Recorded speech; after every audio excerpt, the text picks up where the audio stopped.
Thank you for tuning in to Exeter TV. The meeting will be starting shortly. While we wait, let's learn more about Exeter TV. Exeter TV is the town's public and government access channels, available on Comcast channels 98 and 22. Channel 98 is your channel.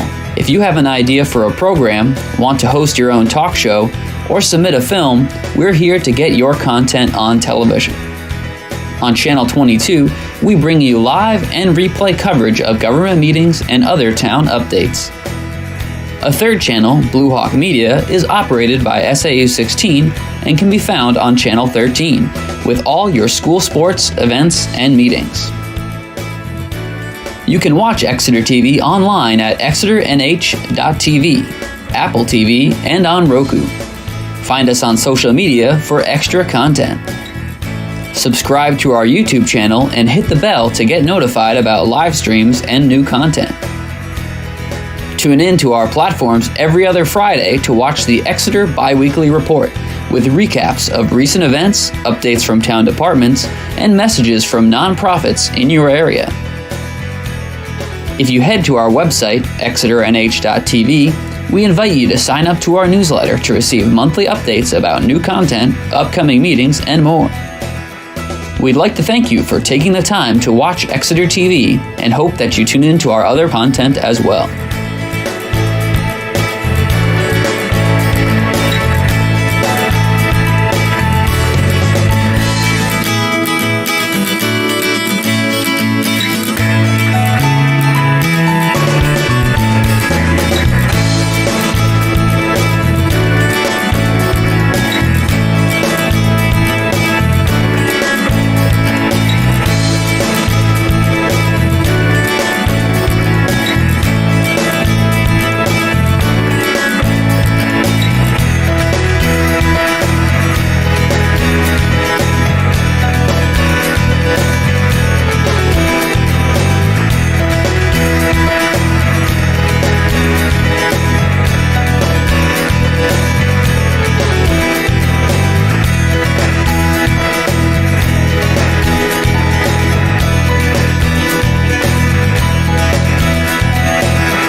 Thank you for tuning in to Exeter TV.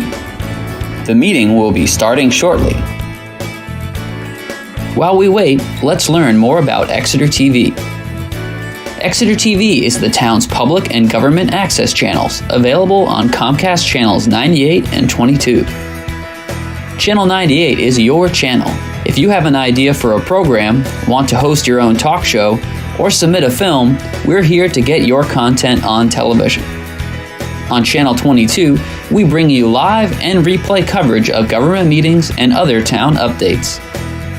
A third channel, Blue Hawk Media, is operated by SAU 16 and can be found on Channel 13, with all your school sports, events, and meetings. You can watch Exeter TV online at exeternh.tv, Apple TV, and on Roku. Find us on social media for extra content. Subscribe to our YouTube channel and hit the bell to get notified about live streams and new content. Tune in to our platforms every other Friday to watch the Exeter Biweekly Report with recaps Good of evening. recent events. And welcome to the Exeter Planning Board meeting of Thursday, May 11th, 2023 at 7 p.m. in the Nowak Room of the Exeter Town Office Building located 10 Front Street, New Hampshire, to consider the following. We're going to approve the minutes of April 13th, which are on the table here. First, I say we're going to, yeah, we will. We can modify them, but we will end up approving them.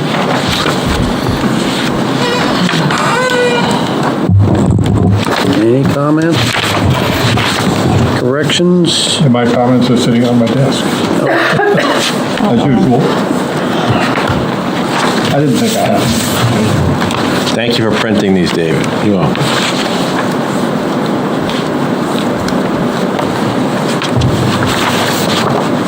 Okay, yep. You want to table them or just move as is? We can table them if nobody's had enough time to look at them. I wasn't at the meeting, so that time's not going to help me. What's your pleasure? Has anyone? I am. You want me to move? So move to Yeah, table them until the meeting of the planning board on Thursday, May 25th, 5? Yes. right? Yes, 25th. I got a screening that day. 7 o'clock, right here. Is there a second to that motion? Second. Okay, those in favor, please indicate by saying aye. Aye. Opposed? All right, I forgot to introduce our board tonight. So I'm Langdon Plummer, I'm chairman of the Exeter Planning Board at the moment. And to my right is, Glenn English. John Gruder? Nancy Belangis, Select Board Rep. okay, and Peter. Pete Cameron. Aaron Brown. Jen Martell. All right, thank you. Now, so we've tabled these minutes till next time.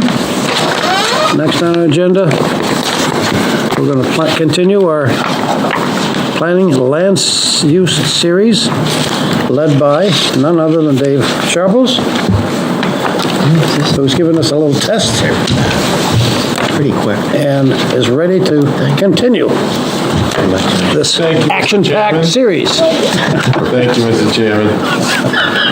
I'd like to start out, just thank you for the participation. Thank you for everyone for coming tonight, allowing me to, put this series on for you. I promise that at the end, when we get to the zoning amendments, I feel like a lot of this information will become synthesized and will be very helpful when you look at zoning and zoning provisions and what impact and what effect they'll have on development and land use patterns. So I appreciate your time. And hopefully it'll be a little bit engaging and possibly fun. But I'd also like to mention, thank Nate Kelly from Horsley Witten Group. He did our master plan, and he was instrumental, like kind of the lead consultant on the 2018 update. And I've been talking to him about this, and he's just as excited as I am. He thinks it's a great idea. He's been a sounding board for me, and we've talked, we've had Zoom calls, I send him the presentation, so I just wanted to recognize that he's been great, and, as a planner like me for a long time, we have good conversations, and I thank him for putting this together. So part one, just going back to part one, back in April, focused on the benefits of undeveloped land. We learned about flood protection, wildlife habitat, biodiversity, some basic chemistry and biology, some, how undeveloped land provides the resources we use, every day, all day, pretty much. And some folks, maybe, at home or something like that, thought, look how valuable undeveloped land is. What do we need developed land for? Why do we need developed land? So that brings us to part two tonight, which it's the benefits of developed land. Why is there developed land, and what benefits does it provide us? And as you'll see, they're quite extensive. So this will be a short presentation. I know it's a nice night out, so I won't keep you for very long, but it's by design. I'm setting these up just to kind of give short information, but maybe, get the wheels turning, start thinking about it. Maybe when you're out looking at things, undeveloped land or developed land, you'll start looking at them differently. And as it progresses, not right now, you could probably go to in the future, I'll ask you, okay, when you go to your everyday things, you go to a commercial strip development, or, you go to Friends Multifamily Housing Complex to visit, or something like that. Take a look at the land use, take a look at how it's developed, and then you start thinking about, what are the benefits of undeveloped land that may have been impacted, and how is this development different from the other one I just went to? And, one has maybe a sea of parking and, no drainage facility. So you start to understand, and then that all goes back to zoning, because that's what zoning does. It creates what you see on the ground. I mean, not specifically, but in general. But we'll get there. That's down the line.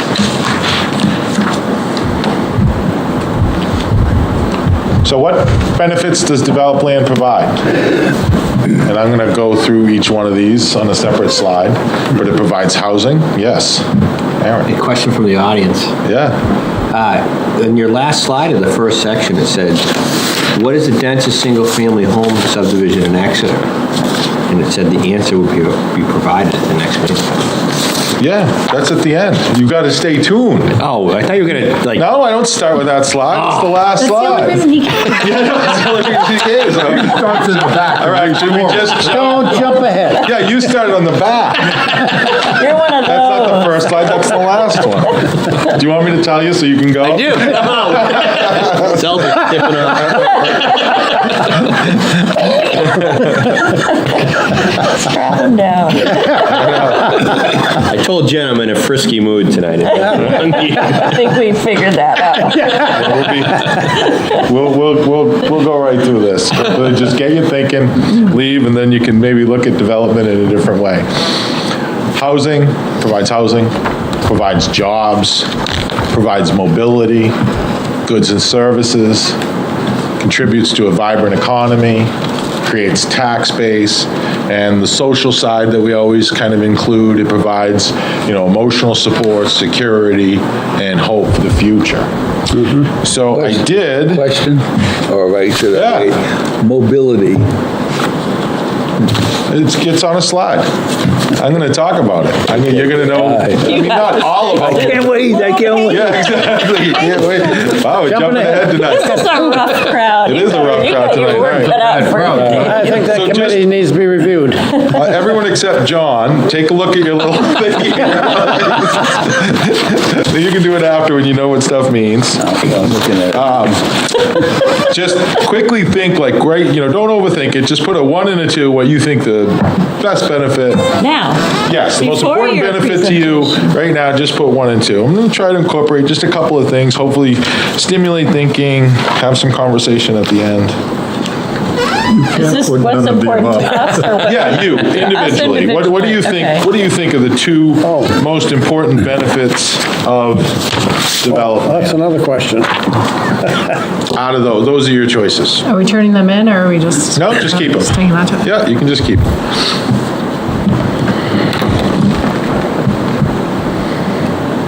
Once everyone's done, Jeopardy theme. What is housing, Alex? Housing for 500. I'm numbered in two different ways, based on The Daily different thoughts. We just doing two? Just two, a 1 and a 2. Everyone done? Aaron, you Hiding done? yours. I'm hiding mine. So you guys Secret don't. ballot. Secret ballot.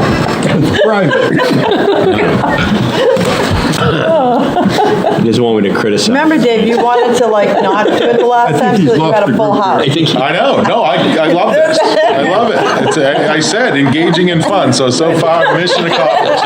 And there's no public. Mission meeting. accomplished. I hope we're not being, we're not on television. I know, I hope so too. Yeah, We are. yeah. This will not look good. This is, we'll We're edit having it too out. much I fun. brought a They're gonna- straw with some like, spitball, yeah. just so you know. Things get slow. Well, you can also take off your shoes and bang them on the table. That's right. So the first benefit, in no order of importance, that developed land provides is housing. You wouldn't have shelters, housing, you wouldn't have your home without it being developed, that land being developed. Yep. It's not possible to have, a home without land development. And what does housing do for people? It provides safety, shelter, hopefully they feel safe and secure in their home, a place to rest, a place to spend time with family, get together with neighbors and friends. It also contributes to wealth. A lot of people in this country, who doesn't have a housing story about, someone they know that, bought their house and, for $12,000 in 72 and then, and then retired, maybe downsized and sold that and used that, as a retirement funding. So it does definitely provide wealth. It provides your assets so you can borrow money. It gives you equity as you pay off. So it also provides wealth it contributes to wealth in the country. It also provides a variety of options to people to choose from at different stages in their lives. There's multifamilies, for, maybe folks starting up. My wife and I moved into a multifamily, early on in college and so forth when we first got out, and then transferred to, possibly a single family development if you want, and then age restricted housing and so forth. So housing would not be possible without land development. Definitely a benefit. It's one of our basic needs. Shelter. It provides jobs. Jobs are a vital component of the local and regional economy. The way this country works, you have to have jobs. People go to jobs, get money, increases the amount of money circulating throughout the local economy. People work, they get paid, they spend, the cycle continues. It adds vibrancy and stability for residents. Businesses, in turn, invest in the community. Workers that come here, that have jobs at these locations, that's industrial, not very good picture, sorry. That's a Continental Drive, a manufacturing facility, and then Wall on Industrial Drive on the bottom. It provides jobs, which has spillover effects. Workers who come to Exeter also dine in the restaurants, visit the shops, use gas stations, car washes, etc. Mr. Yes. Carter, is it number 1 or number 2? Housing for the economy now? Because at one point it was number 1, housing, providing like the biggest leader in job creation. Oh, Construction, maintenance, all of it. I don't know And then the current. I thought recently it was number 2 because of technology, is just the wealth explosion from technology. You're not sure? I was just curious. I'm not sure. Okay. No. So it provides jobs. Any questions? Well, they're different, they're local jobs, and then there are jobs from not in the local community. Correct. Yeah. Correct. So I think you need to be talking about local jobs. Well, not As opposed to necessarily. generic I'm jobs. talking about developed land. So the job comes from somewhere. There is some land that was developed that had to be developed to create the job. Whether it's or something had to be created, like a computer in a factory, and everything that you utilize for that job is all from developed land. I mean, a lot of these have the spillovers, but it's one of the benefits is like if you didn't have development and I'll get to that later, you wouldn't have commerce. It would be different. Well, you could have commerce, you could, be trading seashells or something like that. But it would be an extremely different world, a completely different world. Yes. Than it is today without developed land. Mobility. Trains, planes, and automobiles. It's developed land is how humans get around. I mean, aircraft, buses, cars, rail corridors, infrastructure, roads and bridges, airports, railroad tracks are all necessary to move people to place. If you don't have these things, you cannot go to the grocery store. You cannot go to a regional hub and fly to Seattle to recreate or visit or for a job opportunity or whatever. You don't have the mobility. It's all due to development. That's what has allowed people to move around. So it connects people to important places, services, goods, jobs. You couldn't get here tonight if there wasn't the infrastructure that we have, and that's all from developed land. It's also part of our larger recreational system. You have major arterials, local and regional scale that you use. We have a local transportation network that provides us transportation from from Watson Woods to Hannaford to go to the store. If you want to go skiing, then you hop on a regional 95, 101, 93, and you go regional, or you go to Manchester or Boston, Logan Airport, and flies anywhere in the world. So it's all connected wouldn't be possible without land development. So it contributes to the quality of life in your day-to-day experience. It definitely impacts everything you do every day is there because of land development, how you move around. Goods and services. It provides all the basic needs for residents and workers in a community. They're provided through a combination of private, nonprofit, and public entities, provides convenience and stability to neighborhoods and the broader community. And some things can serve as regional anchors, because regional anchors can draw other businesses and people to the area. And like groceries, you get your hair done, your nails done, meet your insurance agent, take your car in for repairs. I mean, all these goods and services are there and convenient for us because of land development, because of developed land.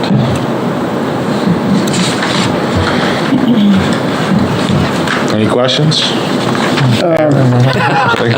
What about fire and police? Do they fit in goods and services, or are they somewhere else there? Security, I don't know. Yeah, I do have them, public safety, healthcare. Healthcare, okay. And it's Okay. under, Yep, it's fine. under a little bit. I mean, you put them into pretty big categories, but Yeah. then the individual things, like one individual thing like public safety could probably fit, well, it wouldn't fit in housing, but it could probably fit in multiple categories. Yeah. You just have to kind of put in one, because Yeah. it's just broad, and I'm just getting broad categories. Excellent, yep. Just to try to get the point of, and hopefully people think when they drive around, it's all to do every day, and everything you do is pretty much supported by land development. So you're going really macro Yeah. right now and saying first world versus third world, right? In a way. Yeah, yep. You Yeah, could, yeah. I have a slide on that. Do you? I was gonna- Yeah. Like, I was gonna say. not that, yeah, It drives not our third world, It but drives my our world. lifestyle, as far as that goes. What's that? Drives our lifestyle. Yes. Yeah. Oh, it does. It drives, so if you value that, if you value your lifestyle and you think it's a good quality of life, and Okay. a lot of it's all related to land development. It would be a much different quality of life without it. So it creates, the benefits of developed land creates a vibrant economy. developed urban centers, industry, commercial strip development, all provide vibrancy to the local economy. For example, Exeter's downtown provides goods, services, education, restaurants, and to get a little bit into density, because it's fit in to a vibrant economy, denser areas can provide economic hubs, like the downtown on the right, Lincoln Street on your left. They provide places that attract people, that bring people in. And when you get that critical mass, you can have different types of businesses. You can have restaurants, nail salon, so when you don't have that critical mass, once you get a kind of a critical mass, it brings a lot of folks in, just like all the restaurants downtown in Exeter. It brings people in and they have a lot of choices and can expand the local economy and make it more vibrant. So it's all from, wouldn't be there without developing land. Tax base. That's how you get your tax base. Homes, businesses, garage, sheds, decks, patios, etc.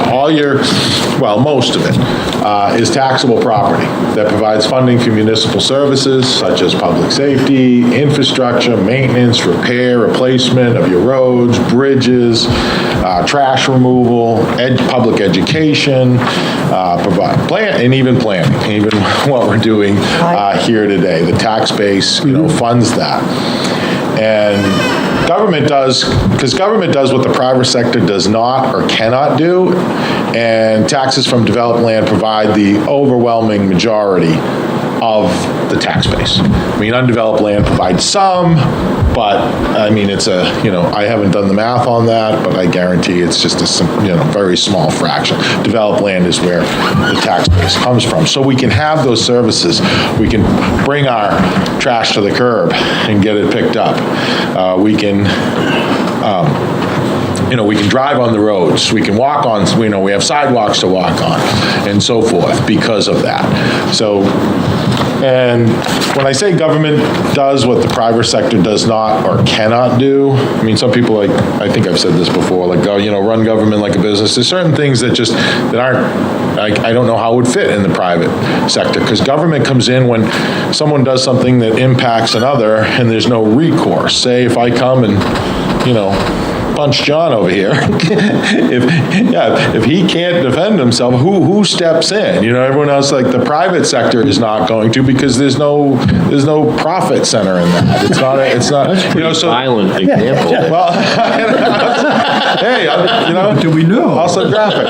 But that's where government has a role, where they come in and they're like, okay, the private sector is not going to handle this, so we need to come in and we need to protect the public safety and protect John from that. And or another one, a less violent one, is someone builds a big parking lot, and someone lives here, been living here for 50 years, and live next to undeveloped land, and then someone puts in a car dealership, tilts or whatever, strip mall, and tilts the parking lot, so all the runoff goes right onto their yard. And now what they used to have, be high and dry place to live, now they got, mushrooms growing in their basement and water infiltration, every time it rains. So they've been negatively impacted on their property, but there's no mechanism for the private sector, unless they have a lot of money and can, go through the courts and so forth, but it's legitimate for the government to say, well, wait a minute, you can't do that. You can't negatively impact other property by what you do on adjacent property, or, And Dave, in a land use perspective, you might say, provides like city water and city sewer. Yeah. Right? It does. You know what I mean? Versus a private sector. Yes. Yeah. Yeah. Some of that's privatized, but I know that's sewer. I've seen water. Yeah. Sewer, yeah. I've never seen that one. No, I haven't seen that one either. I don't think you can make money on that. So, and then just going on the density, I'll sprinkle that in because it is worth mentioning when you talk about tax base, dense urban areas generate much higher assessed values per acre. So areas in like the downtown, it's common for a lot of these developments downtown to be assessed at over $10 million of assessed value per acre. And compare that to like rural residential is, can range from 100,000, sometimes even less, to maybe $350,000 per assessed value per acre. And that just provides, so the denser areas really provide the most tax dollars. We'll get into in a later series about, drill into that a little more as what kind of services, because what they generate doesn't mean they generate necessarily more or less than they use, but we'll drill into that because, with more people, more impacts, more use of services, so the cost rises than in residential, but we'll drill down into that later. I just want to make a comment on the tax base slide. So particularly the sentence about taxes from developed land provide the overwhelming majority of the tax base. That's not necessarily, there's other states where that's not the case. That's not a given, that just happens to be the way our taxes are set up in this current time and place. I was saying current time and place in Exeter. Right, okay. That's, sorry. Yeah, no, You're just because absolutely everything's right. so broad and Right, he's going micro. heads down, I'm like, that's not kind of a given, there's lots of other ways to It's a raise tax tax structure. revenue. Right. Yeah, okay. I had the same Yes. thought. Yeah, Yes. good, Jen. Yes, but in New Hampshire, I was thinking more in Local. in local. Okay. Yeah. Yeah. Yep. And I was thinking through kind of local and a little bit broad, but you said macro, but all this kind of, I had Exeter in my mind, because Exeter's downtown, Lincoln Street, Portsmouth. I mean, we don't have an airport, but we have a train station, we have, roads, bridges, so a lot of this is specific to Exeter. I guess I'm just thinking is there, not that we should do this or anything, but is there ever a situation where we'll decide as a community that maybe that's not the best way to raise taxes, or there's a different way. So it's just not, I don't want to necessarily base our decisions on zoning on the fact that we need to tax revenue should not be the only consideration, or should not necessarily be a huge consideration for developing land. There's all this other stuff that's very important. Oh, absolutely. Okay. Yeah. I mean, it's only one. Let's say, Dave and I've had that discussion, Jen, which he opened my mind up to a little bit, where when it comes to taxes, actually, from a dollar and cents perspective, oftentimes undeveloped land is the better revenue stream, because the cost of the undeveloped land is sometimes nothing, but you get revenue from it.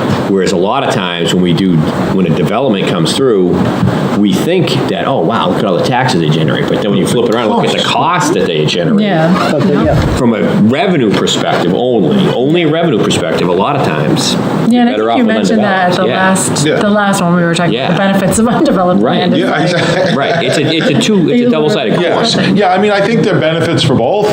They both get, the developed land, you get the majority of the tax base, and we need that to fund our schools and public education and maintain our roads. I mean, we can have debates about, how much, what are the priorities, but I don't think we'll go there necessarily with zoning, but we will take a look at, kind of touch upon it, is different types of land use have different financial impacts on the community.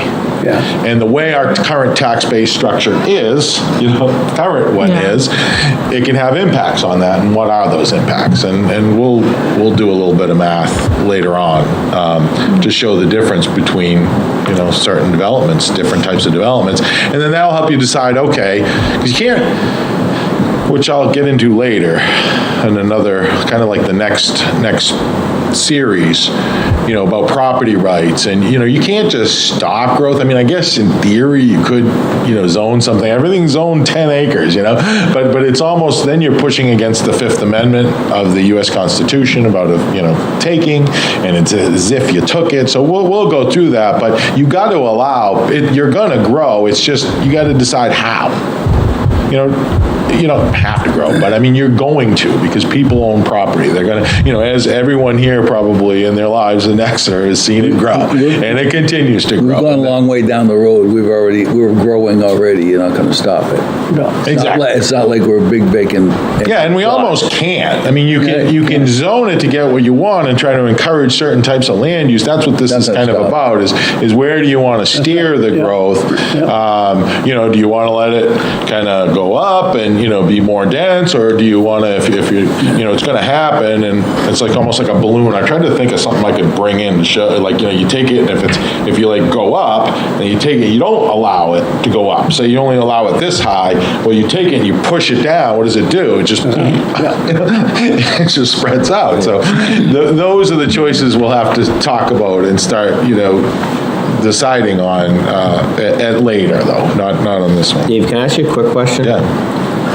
When you look at the issue of affordable housing, which I would just say is, for lack of a better term, probably multifamily, do you think the real reason that hasn't been accommodated much in the Seacoast area, at least in the last few decades, is because zoning boards were trying to limit growth in that direction, trying to limit impacts on their schools, for example, their infrastructure impact of allowing more density, essentially? Because that's what I perceive has happened for the last 30 or 40 years. I think that's part of it. Yeah. I've never done anything to say it's 20%, 30%, the majority of it. I think there's a lot of factors, because that is limiting supply. Right. And basic economics is, you limit supply, and your demand is higher than the supply, it's going to drive the cost up. That's just what it's going to do. And there's a lot of ways to do that. People doing that, or they're zoning in place. They don't allow, Right. They don't allow it, so. But it's certainly, if you look at the housing stock, it hasn't stayed balanced. There's significantly more single-family homes that have been built in the last several decades than alternative housing. Now there's stuff that's happening finally to shake it up a bit, but I saw that for years, where I would be working with people trying to do multifamily stuff, and it was just smashing against a brick wall. Oh, absolutely. Yes. It wasn't just not zoned, it was they didn't want it. And some of these towns, I would say, still don't want it. I was at I think, Gwen, you were there. There was a meeting a couple months ago, Regional Planning Commission, and that same thought about, not wanting anything was clear by a lot of the representatives from various towns around, yes.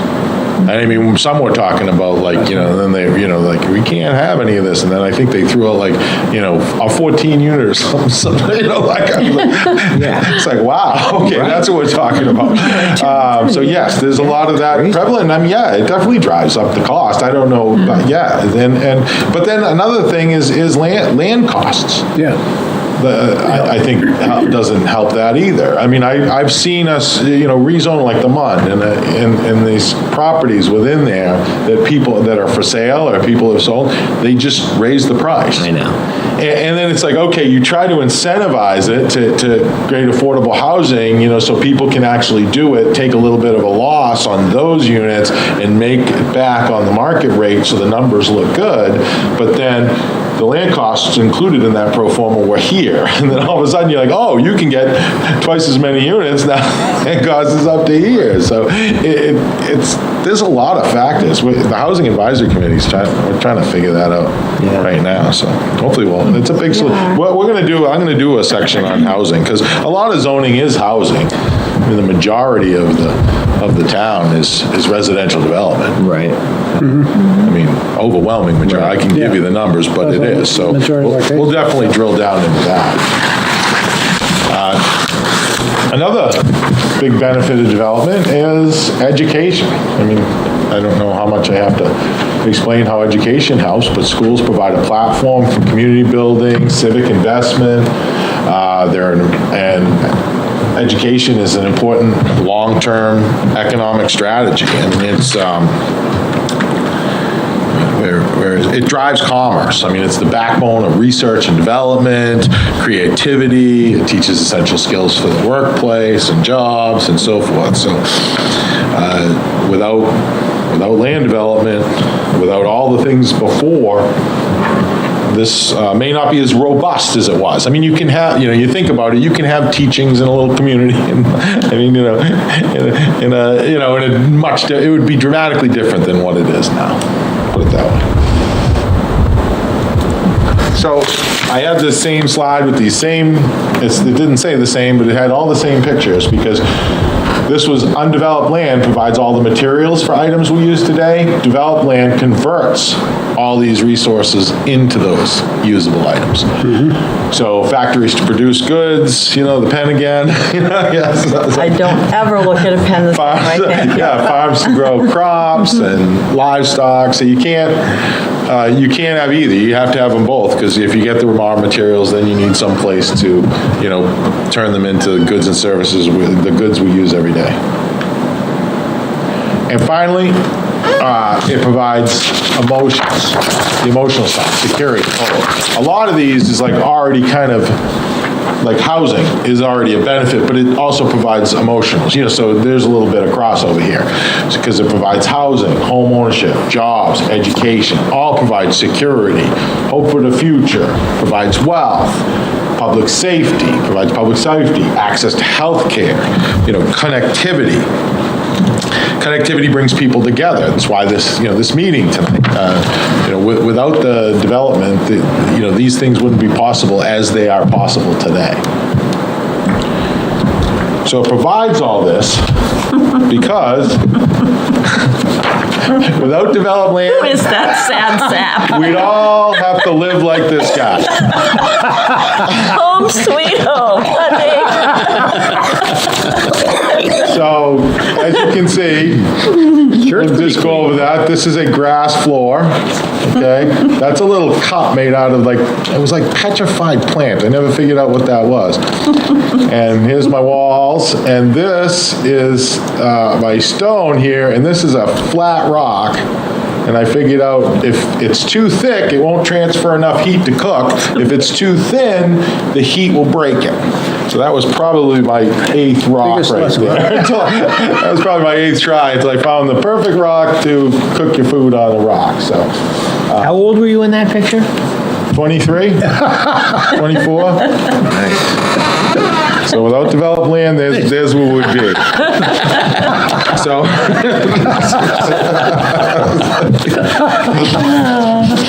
I kind of have a perspective, That developed land has a lot of benefits. Learning the need for a job. So, did I miss anything? Has anyone thought of any benefits of developed land that I I think there's a couple I thought of is like recreation, Yeah, recreation. amusement parks and movie theaters and all that stuff, like the fun stuff we go do. Entertainment. Yeah, entertainment theaters, and then also just like gathering, like religious gathering spaces or just community gathering in general. Yeah. This Park, building, Right. Swayze Park, yeah. Yeah, I meant that by the community and the connectivity. So Yeah. that's a good point, but I didn't elaborate on it. But recreation, amusement, entertainment, community, the list goes on and on. Anything else? I mean, that's I'll add that to the slide. Troubled that we haven't talked that much. Don't be troubled. I am always troubled. It's mostly gas pains. Now I'm next. However, And that's a threat. I see a great This is not on statistics here. cost. Cost of what? Cost of developing land to get it to the developed state. Haven't gotten to that yet. Okay. And I'm not hearing that much now. Maybe Well, I was just focusing on the benefits of developed land that's been developed. I wasn't going to get into the finance. Everything is a cost benefit. Is it not? Yeah, but Well, we're gonna that's get not into our that. cost. We're gonna get into that. Okay, because, That's not tonight. all right, Not but, tonight, save that for another time. all right. and I- This is only number two of how many? So now, I'll get to that, I'll probably just, I'll back up to that, but that's a good segue. Pretty good. So, because like the next presentation will be on like what zoning does, what it cannot do, and how regulations can strike a balance when developing land. So kind of, we're gonna go from that, we're gonna take how do you develop land by maintaining as many of the benefits of undeveloped land, but also but at the same time developing? Yep. How do you kind of marry those two together? And if you can, that's probably, I would argue, the best way to grow, is you maintain the maximum benefits of undeveloped land while maximize the benefits of the developed land. And one of those benefits, this is where I'm going, that's why it was a good segue, one of those is the financial side. There's the emotional side, the social side, there's the environmental side, but then there's the financial leg of it. And what types of land uses and land use patterns cost the community compared to other types of land use patterns and development. And we'll drill in down to that. We got a lot of information on that. Yeah, but then who assumes the costs? Taxpayers. Okay. Taxpayers. For the purpose of this discussion. Yes. But the cost of any individual development is on the developer. Right. Or To build Well, it. yeah, but. To build it and then. To build it initially. Yeah, then the infrastructure that depends on what supports it that. is. And the purchaser picks up that It tab. depends, well, cost the you talking infrastructure about? that supports it can be the towns. It depends on the Yeah. That's what I'm development. saying, but he puts it in, the original infrastructure, whether it be a street or someone's driveway, Getting the- it's on, Yes. it's on them. It's on Undeveloped them. land to the And then developed land. some of it we may eventually take Depends what you talk over, about. Yeah. because it's a Yeah. public street. Well, that's, Yeah. yes, but If you're we- building a $5 million rec center, it's the taxpayers. but if you're building a single-family house, It's the private homeowner. yes, But the town would probably maintain Okay, the but- infrastructure to get there, eventually, therefore that's a cost. on maintenance cost, yes. That infrastructure would probably already be there, unless it's a big development. If it's a Right. single-family home, it's probably, the infrastructure's all in place. Which is where Dave's gonna talk about building on existing infrastructure is a preferred way Right. to Yes. redevelop, essentially. Yeah, 'cause you're Utilize not the adding the existing added infrastructure. cost. What is already there. The road Yeah. and the water sewer Yeah, system. you're not we adding already the added have. cost of maintenance of additional infrastructure. Right. But we'll get there. We'll focus, we'll drill down on that in a series. So I love it. It's all, that's the point of this, is to try to get people thinking, and it's all just really, it's really good to hear. It sounds like it, hopefully it's working.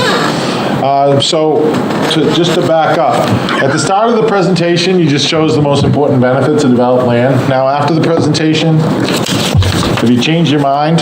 And has anyone changed their mind? Or if so, why? If not, why not? Anyone want to share what they chose and why they chose it? Well, I first started off with a broader view, rather than my own opinion. However, my own opinion said the most important things to get a community going is you gotta have housing, jobs. So that's 1 and 2. So my own choice were different. Because we're looking with an existing community, I guess. Gotcha. All right. So for myself, I went with goods and services and emotions and security. I love Exeter because that's what everybody says, building, blah, blah, blah, yeah. I started with housing and jobs, and I went to jobs and vibrant community. I mean, there are Yeah. 3 or 4 of these I would choose to Yeah, prioritize. they're all good. They're all Right, benefits so- that yeah. people I mean, enjoy every day. But jobs in a vibrant community is what helps us keep going. Yeah. So we just need the housing to house the workers. So,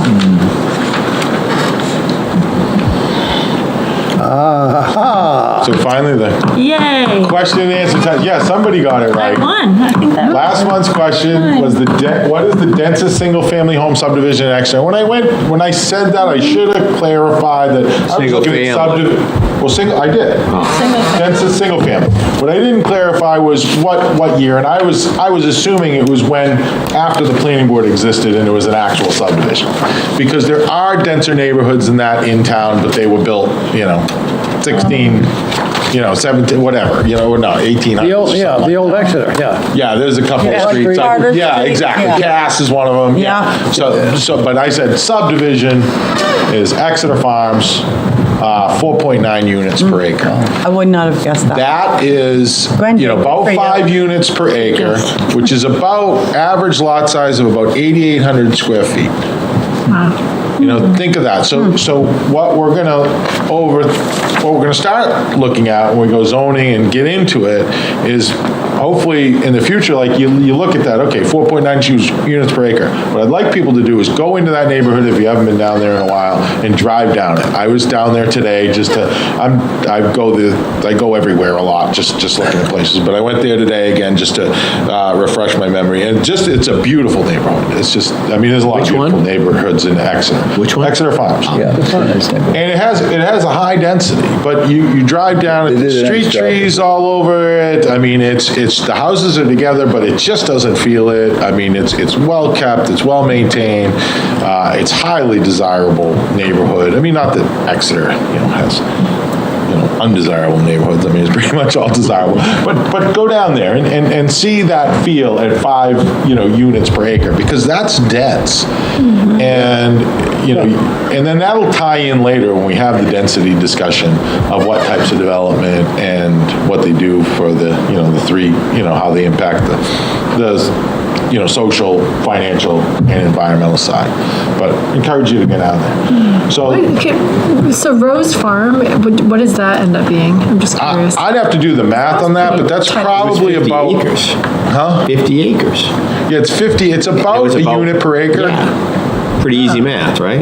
Yeah, it's about a unit per Houses acre. were like really close, like I thought. Well, they're tight, but you Yeah. do all the land, remember? Oh, I see. Okay. know what I mean? Oh, you're not just saying for the actual like Lot. lots. Like what size are those lots? Oh, wait a minute, yeah, Rose Farm is less than that, because with open space, you don't include that. That's you not open don't? space. That's open space.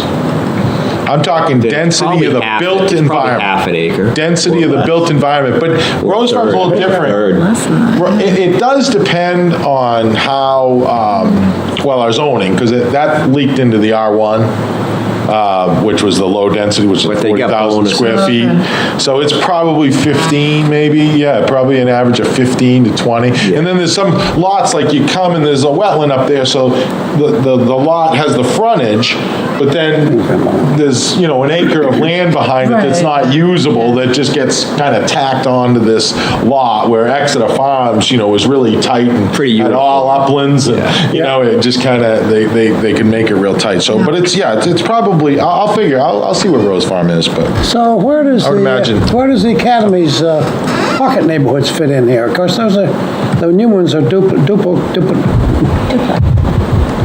duplexes, thank you. well, they have They when are I tight. talked about a subdivision, they're not on their own separate Yeah. lots, are they?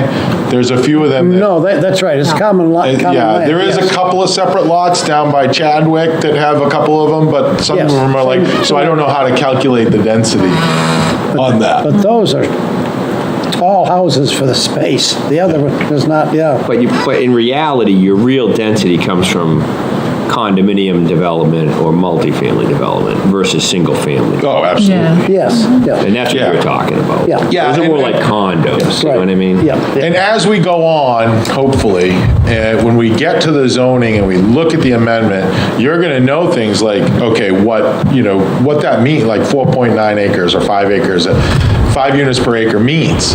You might not be completely familiar, like, or what's 100 feet of frontage from 150? What does that, what does that mean? What is 30 feet of height to 50 feet of height? What does it really mean? By the end, you will, because we're going to go through all that. We have examples. You drive through neighborhoods, you'll see the different frontages and what they mean, the density, the units per acre, because people think, what's the difference between 20,000 and 40,000 square feet per unit, I don't know, sounds like a half, but they don't, I don't know if they can visualize what that looks like. So I encourage everyone to go out there. Yeah. Because, you think, I don't know, if most people would probably come in and go, wow, these lots are only 8,000 square feet on average. I think they'd be surprised.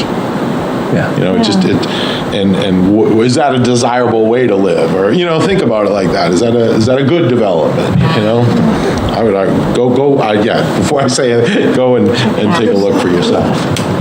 So the next question, I didn't want to do like a right or wrong one. I kind of wanted to start get you thinking about the different zoning provisions. And I'd like to hear from the board, and a lot of you have been on the board a long time. In your opinion, what is the most controversial provision in zoning? And I'm not necessarily I was looking for discussion next time. Yeah, okay. There you are. But think about it, because and that will highlight what we need to, it'll tell me what we should maybe put a little bit more time and focus in on. Like if density, people are like, oh, density, everyone hates density. Parking. All right, parking, then those are the items we'll really, maybe drill down a little more on, so there's some, good basis and facts to make decisions on.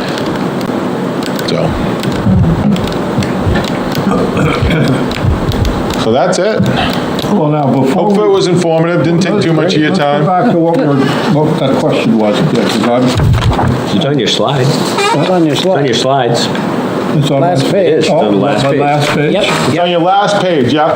Got your homework. Your homework's right I there. didn't start at the last page. I always do. started- I read ahead. I always read the ending. And you know what I mean by I don't want provision, surprises. right? You know what I mean by zoning provision, yeah. That's- I mean, like, Because they're parts of the legal, well, I won't call them, but they're aspects in the regulations which are troubling, having to do with how to get around what the regulations have said.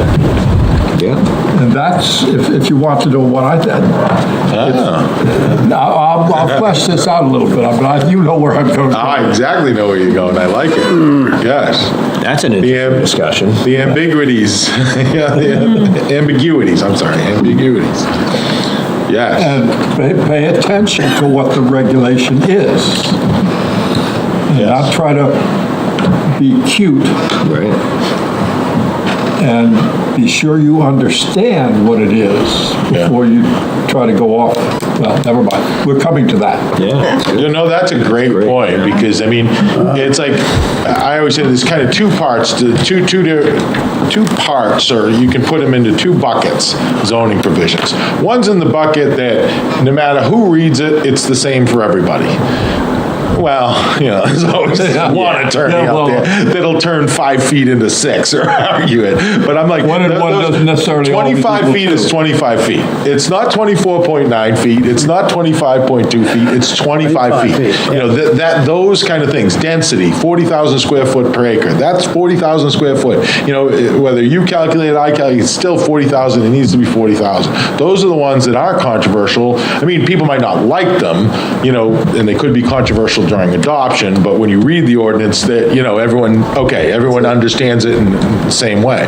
But when you say, to the extent practical, or, may, or, those words, or, and you don't put a number, kind of math associated, 65% nitrogen removal efficiency. That's a line in the sand. That's easy to understand. But most of our regs is not that. And I think that's where you're going, right? Yeah. Well, and I have to say this, variances bother the hell out of me. I think. And I think They are necessary. Well, all right, but that's, we need to talk about it. Yeah. Yeah, okay, yep. I mean, this will be a. Hardship, that's another way. But if you think about controversial provisions, the ability to evade, for the lack of a better word, is what is troubling to me. And I think you're going to talk about this a little bit, but if you don't, I will probe you. Yeah, I don't know how much I'm going to get, because the zoning order, like variance, I don't know how much I'm going to get into variances. No, well. Because that's set by statute, New Well, Hampshire it is, state law. We can't change the criteria. We have to allow it. But then you need to understand what the criteria are. Well, but that's the zoning board, not the planning. Yeah, I understand that, but if we're talking about provision in zoning. That's not just here. There are other aspects, well, all right. then. Yeah, okay, yeah, well, we'll do that. I think We'll we'll talk. come to that. And so I had one final question for you, because I designed these short, like by design. I mean, I could bulk it more. I think could this is do. good. Huh? I like it like this. It's good, so yeah. I think so, and then Chew- the goal smaller is to pieces kind to of chew on, hopefully yeah. chew on it, think about it when you're out in your daily, never look at something the same way again. How many Yeah. parts are there? You know, If that's. you've got 50 of them, we might want to do 2 at a time. No, TBD, but I was thinking, I sketched it out in an outline. It's a little fluid because I kind of react to you folks, and now, I've already, the answer to this question will help me dictate. But I'm thinking 6 to 8. Oh, okay. Oh, that's not, Yeah. thought maybe that's more good. than that. I Thought would they say were you like- can even do this. No, I think With another 6 to agenda, 8 potentially, right? with the series, and There is nothing. then diving into the order. I'm not We had counting short diving meeting. into the ordinance. Right. One app. That's and separate. Yeah. Doing a lot So, line adjustment. or yeah, something. I mean, Still 6 to blow 8. And you could schedule, if we have something else in the meeting, you could do this second to last, and if we have Exactly, time, yeah. we I- might not do it. We do have something on the May 25th, and that's another thing I kept them short, because we could get busy again. We could start getting applications. We have a couple got submitted this week, so, and another one came back for TRC, so there are some things picking up. So be able, if we keep them short, we could dispose of the application or do this, and then move on to the application and still get out at a reasonable hour. Yeah, that's All right, fine. thanks. I'll keep doing that. Anything The else? other nice thing that I talked to you about this morning, Dave, is if you're doing these and they're getting recorded, and someone new joins the board or wants to have a sense of what's going on, it's a great educational tool down the road for new board members or anybody interested in what's going on. I think it's You may not want to have them watch this meeting. This is a dress rehearsal, I think. Dave's working with Exeter TV, they're gonna do more educational. That's great. from- Yeah, and they're gonna edit, Yeah. they're gonna turn this into like a show, and they're gonna edit No, it's out a all, show. they're gonna scrub it. Something tells me I won't be back. Oh, my Tax gosh. fellas bring you in. They've been doing, just as an aside, they've been posting like on Instagram, like these summaries of meetings, and they're amazing. I don't know who's doing it, but whoever. Good or- Exeter TV, they're so good. It's like, yeah. it's like you can watch an entire select board meeting in like 3 minutes on Instagram. That would be Yeah. What is that telling us? There's like little sound bites from different people who make points, and it's so well done. And where is this? I hope they keep. Where do I find that? I've seen them like on Instagram, I think on the, or Facebook, like on the Exeter TV. I'm sure they have them. Well, they have it, they're on YouTube as well then, right? Yeah, they're probably on YouTube, I'm guessing, yeah. Yeah, they do a really good job. Oh my gosh, they're It's so good, helpful. yeah. Yeah. Good, yeah. Can I bring up something very quickly? Yeah. Last night's, and Nancy was there for part of it, I didn't see you go. I so left thought- right after John Maggie. and Maggie Okay. Randolph's presentation, so it was like Okay. 5 to 7. Okay. It was on housing, and they had 3 speakers. The first 2 were from Harmony Home Project, and they're involved with the little homes in Dover. And the Harmony Home Project is in Durham. Is that right? Durham. I kept getting them mixed The up. other one, the Pocket Park is Dover. Yeah. Harmony Homes, is Oh, is that it Harmony Homes? assisted living? Yeah, it's a, Yes. That's the same people, right? yes, it is. What's the last name? Randolph, they live Randolph. here. Yeah, because they play John. basketball, the boy, and golf. Okay. And, anyway, I know those people. Pretty cool. They're very Well, the cool. Housing Authority- and they the were Housing Authority keeps so saying that. interesting, and We're I gonna, just- Housing Advisory Committee is gonna do a field trip. To Dover? In September, so I will let you guys know if you wanna. I think they'd tag be along. great to bring here to talk to us. They did, yeah, they came to the. the planning board. Yeah, they do come to housing. I stumbled across that But- It's project. on, That was very. Housing Advisory Committee. Yeah, they'll I know, be, it keeps- they'll they did Yeah. record You it wanna last talk night, about so it'll be density? on our, so if you get a chance, just look at that section, on the Oh, okay, RPC. I just thought for. It's recorded? Yeah, they did record it, Okay, great. but, Graham, if you get the link, will you send it to us? Yeah. Because you sent it to Dave and I. Yeah. the meeting announcement, Right. so, yeah, I that can would be do great. that. You can do- I can do that, yeah. Include me, 'cause Yeah, that'll be good, because we want to weave in at least one or two parts of this here. Is going to be focused on housing and what's the different options and Yeah. and what They they had mean. some great ideas that I think are really important, and it would be worth hearing Yeah. their thoughts. So you like the pocket park, or is that in particular? I like both of them a lot. Yeah, yeah. I like the concept. I think what I got out of it is the fact that, having people living in kind of tight quarters kind of forces people to develop a community within a community. People are looking out for each other. And the analogy he made at the end of the meeting, we were talking with a few people, and he said, my son joined the military, and you get people from all walks of life. You get people who are black, people who are Hispanic, people who are, from other countries that have moved here. You get people who are born into wealth. You get people who are born into poverty. You get 60 or 70 people all working together, training together, and at the end of 90 days, they'll die, they'll fall on the sword for you, because you have built a community with those folks. And that's what I'm trying, that's what he says, I'm trying to create that with these small communities. They're living together, they're helping each other out. There's a range of ages. It's not all people who are over 55, it's not all people who are young, it's a mix. So it's a healthy environment to live in, and he just feels there's a great value in that. And they give a lot of thought to how they work this out. Yeah. Something as simple as each unit has a washer and dryer. They thought about, in the Dover one, about lofts, but also made sure there was a bedroom downstairs for anybody who gets to a point where they can't make it up those lovely old, the loft stairs to me reminded me of the old cellar stairs.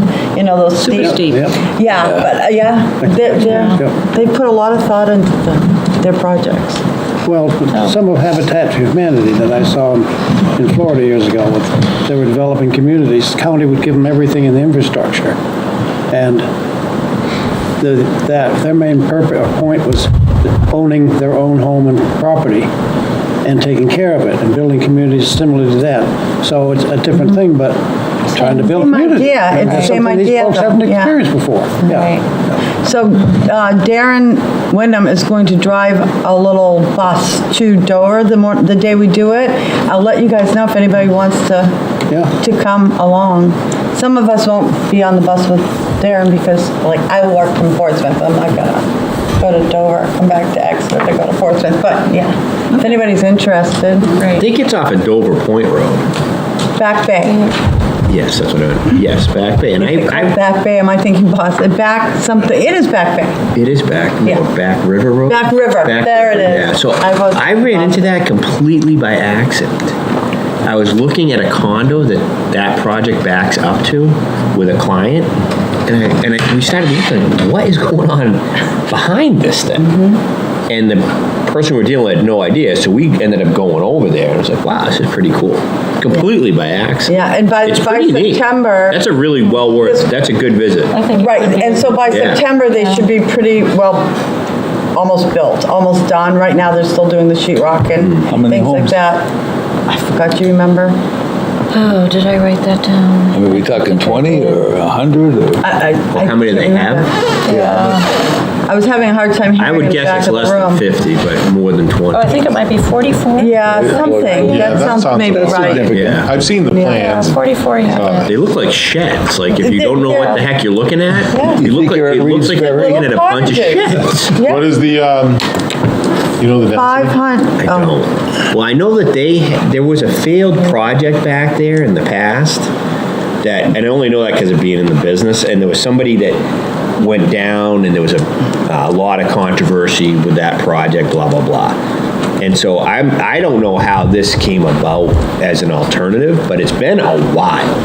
I want to say that goes back probably 10 years or so, that the other project didn't go forward. That was more like apartments, like a bunch of apartments out there is what somebody was trying to put together and had to put a lot of resources behind that. And that failed, and then this is what I see happening on that land now. And I'm not sure of that evolution of the land use if you go from that perspective. Interesting. is Chris Parker still in Dover? Yep. So he would know. Yeah. You know Oh, what I yeah, mean? you would know, Yeah. Great. So shifting gears, I also ride around at times. Uh-oh. And I was up looking for the Felt Shoe Company Oh, building. yeah. Oh, And I think I was in the right place. Flare-ups? flare-ups? The one you approved about Yeah. a year ago? Yeah. Is there anything happening with the project? No. I was, okay, nothing's happening. Haven't heard anything. Really? No.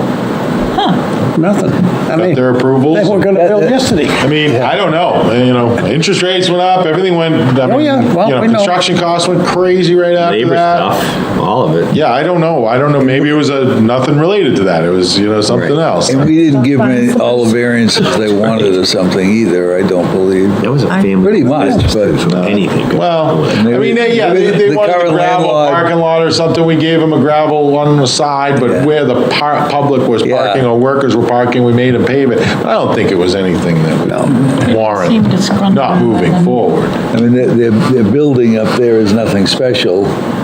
No. You know, maybe the landlord offered them a deal I don't know, I or just, something. how that's coming then? Because Nothing there. what else would ever put in there? Right. Yeah, I mean, they did say, you know, they did get approval for what, Yeah, 90 or 95,000 Yeah, they square went, feet? they went for the whole 9 yards. Yeah, but then they said they only needed 35. Yeah, that's what they That did, might be right. part of it too. Maybe they're trying to find a user for the other ones, who knows? I don't know. Interesting. But I Yeah, haven't heard maybe if they had anything. someone lined up to sublet the other half of it, then a third of it or whatever. Okay. Maybe we won't- CA Wakefield, on the other hand, the one you approved is already Oh, yeah. chomping at the bit to go.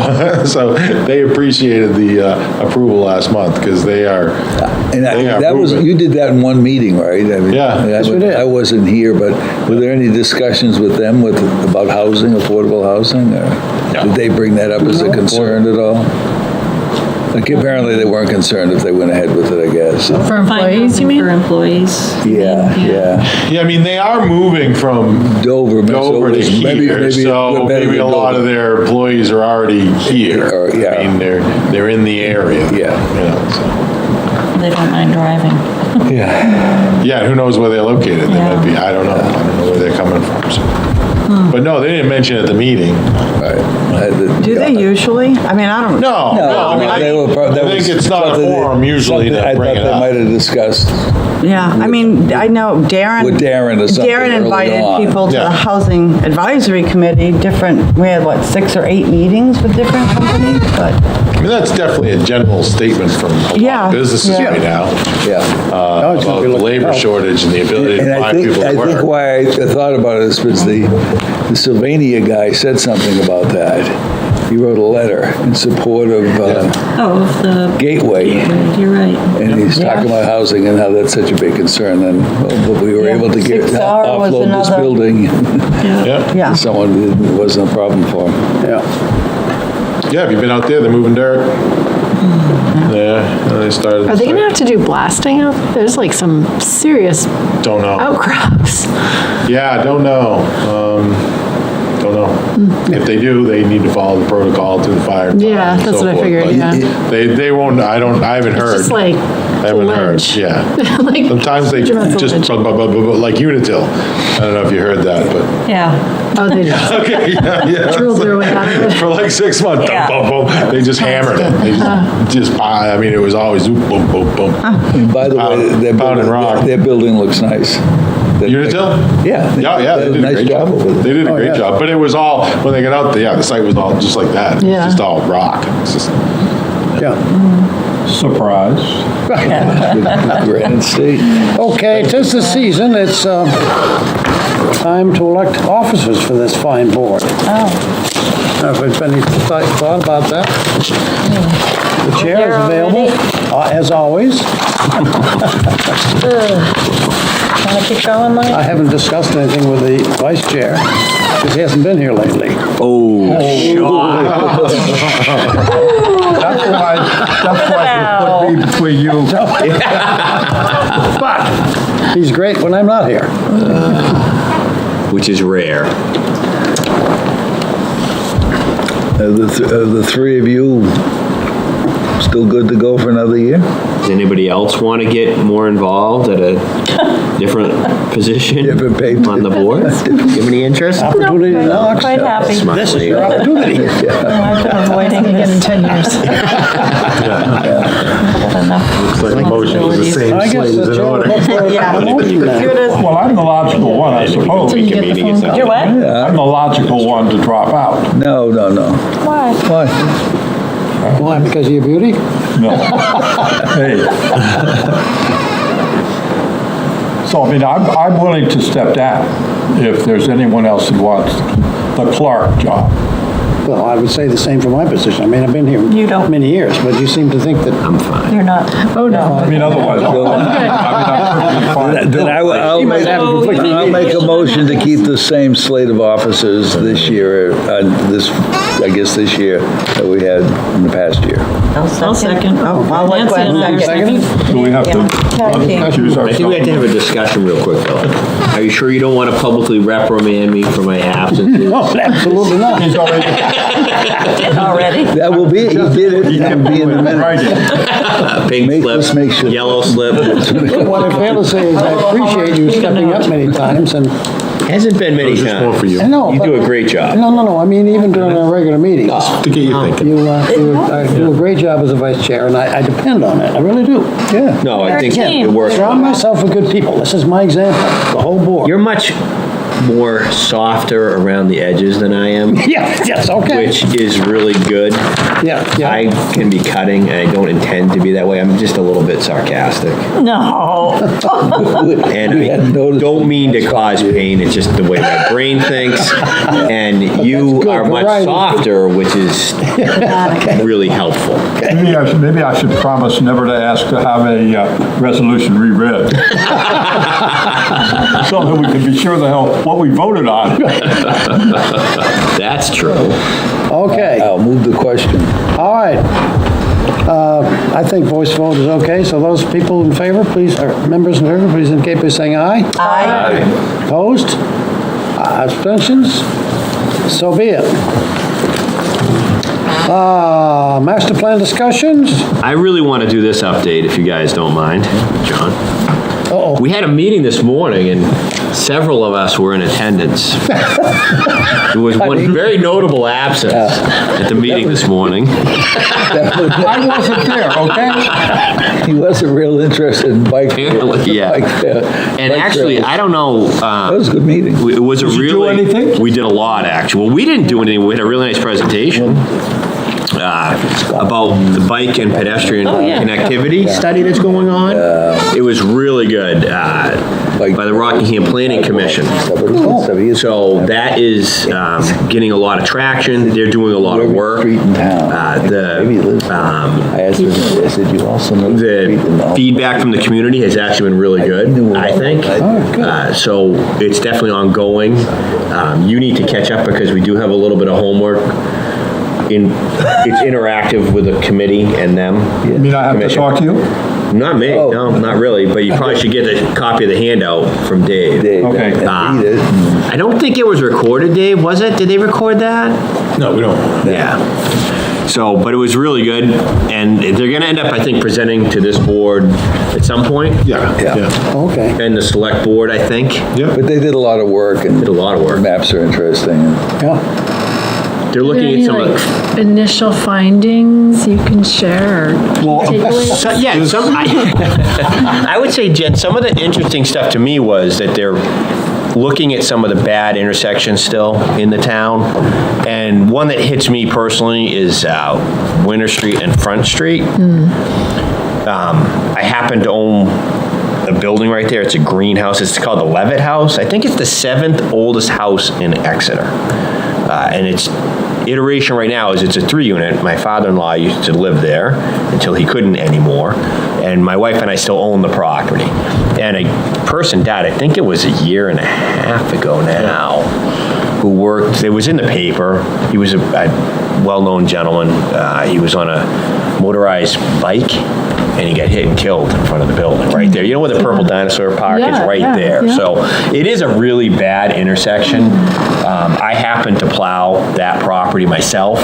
Even getting in and out in the winter with storms, you'd think people would be a little bit chilled out. It's still crazy. Yeah, they fly, yeah. And any other time of year, because it's just the way the angles are. So they're really doing some good stuff with that, which is helpful. At the same time, they're doing the connectivity, which I thought was really cool. I mean, the update about the stuff down in Hampton and down along Hampton Falls, Oh, yeah. Marsh and stuff. The East Coast Greenway, our Yeah. section of it. Yeah. I was disappointed to learn how long it's going to take to get from Massachusetts to Maine completed, but 34, was it?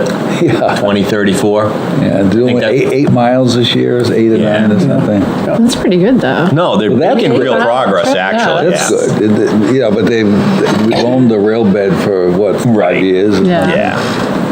So it was, Well, the majority, from Hampton, Northampton line, the Greenway? Yeah. Yeah, the Hampton, Northampton line starts soon. And they're gonna do about a half mile a month. So, and then they're gonna, for the next year, so they'll have about 8 miles done in the next year. The tricky part is from Drake Side Road down to Seabrook, because it's the marsh. Yeah. Marsh. You got all sorts of resource agencies involved, probably Army Corps. I mean, it's just a very sensitive area Yeah. to try to, do that. So that is the one that's out. What, six They're years, apparently, 6, 7 they're years. at least mobilizing now and doing some Yeah. startup stuff. Yeah. So, that was good. Yeah. so that's ongoing. That's what is in front of the committee mostly at the moment. We're also doing the master plan review as a committee still with Dave. That's kind of an ongoing project, trying to continue to keep this alive and on track and kind of seeing where things are at. score. What things need work, what things are already done. Because if some stuff is, significant stuff has been done, so. We had a good meeting. Well, And it's almost hard to also answer your question, Jen, a little bit, fill it in. They went all over they had so many recommendations. It's almost a little bit like, they looked at Portsmouth Ave, they Right. looked at High Street, they looked at Guinea Road, extending sidewalks up on High Street, Kingston Road, so Brentwood Road. They had a lot of recommendations, a lot of places for suggested crosswalks, a lot of signage. I think the crosswalks is least doable quickly. The sidewalks, there's several $1 million worth of sidewalks proposed, I'm sure. Yeah, it's great to have that in a plan, Yeah. so when I go for a TAP grant, to Right. reference a plan that's been adopted by the town or So- been funded by the town is always positive. So will we prioritize that? Or will that something that you'll do with it? Yeah, you mean sidewalks? Yeah. Yeah, I mean, we're gonna go through that prioritization and then bring it to the full board and, we'll The have grid that they discussion. showed us, right? Huh? We're gonna be going through that grid. That's what we're supposed Yeah. to be working Yeah. on. Yeah. That, it was, one of the things that was really cool was that they had spent a lot of time mapping out different categories on top of the town map, including they have the hiking trails all Yeah. on a map connected. Yeah. They had the sidewalks all on one connected. I think crosswalks, I've never seen anything like that. Yeah. That was pretty cool. So that information, that data, I don't know if you had that already or not. I don't know that you did. In different, not all in one place like that. Yeah. I mean, I have a sidewalk layer. I shared the sidewalk layer with them. Okay. I have that on my GIS. Yeah. So I can turn on those layers. The one thing I didn't, and Kristen has the trails, and, a lot of that information came from our GIS Yeah. system, and they might have verified and built upon it. But it is, to show it all on one map Yeah. is, I'm not a big, I don't know much about the trails in Exeter. I know, Right. I just don't, but that was an amazing map to see. It was. Yeah. I mean, A lot it's of just like, you trails. can almost get, you can get lot of up trails. from, You can hike for days. I really can, can. you can get up from your house down, down Yeah. down to the PA, trails. Yeah. I mean, it's Pretty impressive. It's pretty extensive, the trail network. Yeah, I was pretty impressed. Is there a group in town that hikes those trails? You guys that hike. Different groups? Well, Yeah, is there- different people? mostly Yeah, it was on the road, individuals. yeah. And whether we ever did something like that, anyone interested in a 2-mile hike? Well, like a hiking club? Yeah. I haven't heard of that. Yeah, there's a I running don't club. want to get lost. Yeah, well, You won't.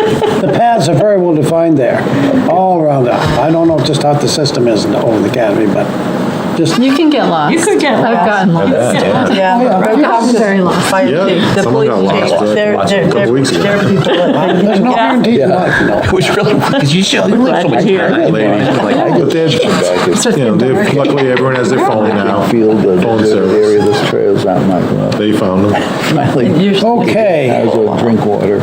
Any field modifications, Dave? Cut across someone's lawn. Yes, there was one to 32 Charter Street is moving ahead. The multifamily, 11 townhomes. Yeah. Down at the end of Charter Street. That's moving ahead. They were looking to get this one big, large transformer right where the existing pole is, to go underground from there. That's what they showed on the plans. Generally, the planning board approves, even though we require underground, we usually allow overhead to a pole on the property, and then it drops underground there. The wait time on that transformer that they needed up top was 2 years. Wow. 18 to 24 months. So obviously, they couldn't do that, so they submitted a field modification request to just come off that end of the pole, go right onto a pole on the property, and then go underground to the build. They need 2 poles, because they need 2 transformers, because they're splitting the transformers, one for each building. So that was approved by Paul Vlasic and I. And that's it. Forgot about that project. I know. Jeez. Well, that's fine. We did that one time on our Thursday morning meeting on Friday. We drove around and looked at some stuff that we approved and said, oh, that's what it looks like. Yeah. Yeah. It's it fun was to do good. that. Cool. In fact, we went to, No bond or letter for Exeter credit or anything tonight?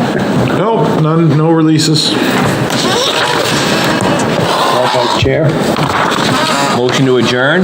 Second. those in favor? Aye. Thank you for your presentation, Dave, we appreciate it. All your time. And one abstention.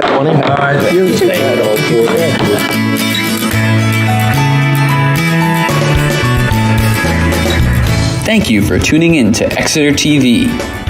Exeter TV is the town's public and government access channels, available on Comcast channels 98 and 22. Channel 98 is your channel. If you have an idea for a program, want to host your own talk show, or submit a film, we're here to get your content on television. On Channel 22, we bring you live and replay coverage of government meetings and other town updates. A third channel, Blue Hawk Media, is operated by SAU 16 and can be found on Channel 13, with all your school sports, events, and meetings.